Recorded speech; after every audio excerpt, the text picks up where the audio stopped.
Hi everyone, this is Daryl from OVERMUGGED, and for all students out there that are just starting out your JC this year, here are 5 things to take note of so that your JC can be a smooth sailing one. Number 1, A-levels is a lot harder than O-levels. Now if anything, this is to help you manage your own expectations. If you think you can put in the same amount of effort that you did at O-levels and expect similar results for your A-levels, you're severely mistaken. Firstly, you need to recognize that the content workload is a completely different beast. If you thought that whatever you studied at O-levels was hard, A-levels content is going to be a whole lot more challenging.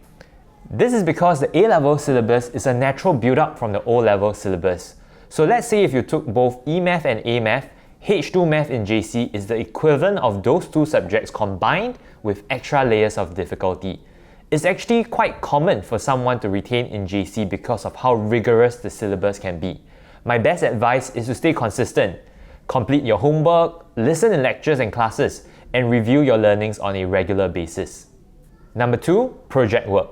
Now in case you haven't heard from your seniors, all J1s are actually required to take H1 project work. This will actually be graded as part of your A-level results. Over the course of your first year in JC, you will be tasked to work on this project in stages, from a written report to an actual oral presentation that will be graded. Now when I first heard about it, I thought, it wasn't gonna be that bad, right? I mean, I am a team person and I do enjoy working on meaningful projects. This actually sounded fun. Well, nope. Now, the concept of project work is actually great because it does prepare you for many useful skill sets like working collaboratively in a team and learning to write reports and to do presentations. However, because this is a graded subject, the nature of the syllabus requirement makes the whole process a lot more restrictive and extremely structured. Based on my own experience, when my team and I thought we did a pretty good job for our first draft for our written report, we were pretty much told to redo the whole thing because it did not meet the requirements. The stress started to build up when the deadlines were piling up and teammates started to go missing. Then comes in a whole lot of drama with finger pointing and accusations. Oh, trust me, this is just a rite of passage.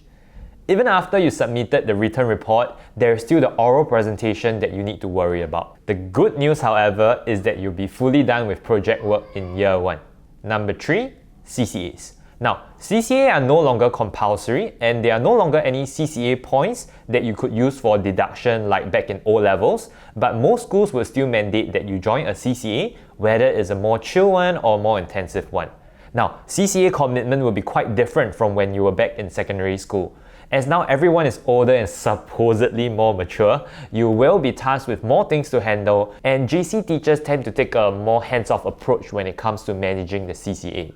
In other words, be ready to take on a lot more responsibility. In nearly 6 months after you enter JC, most J2s will step down and you will be handed the reins to run your CCA as the next batch. So you'll no longer have seniors around to rely on and you pretty much need to figure everything out by yourself. So good luck. 4th, there is never enough time. Now, have you seen the holy trinity of JC life before? That's right, you can only choose 2 out of the 3. Now, if you're like me and you can't live without your friends and you function like a zombie without sleep, good chances is that your grades are going to be the ones suffering. There just isn't enough time for everything no matter how well you try to manage your time. There's just so much that has to be done, but you only have 24 hours. So the best advice here is to try and strike a balance and not take on more than you can handle. Learn to start saying no to some meetups and have the discipline to do what is necessary rather than what your heart might desire.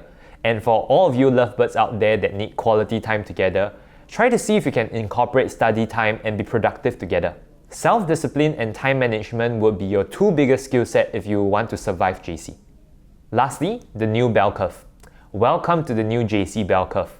You need to realize that now you're no longer competing with the same pool of students.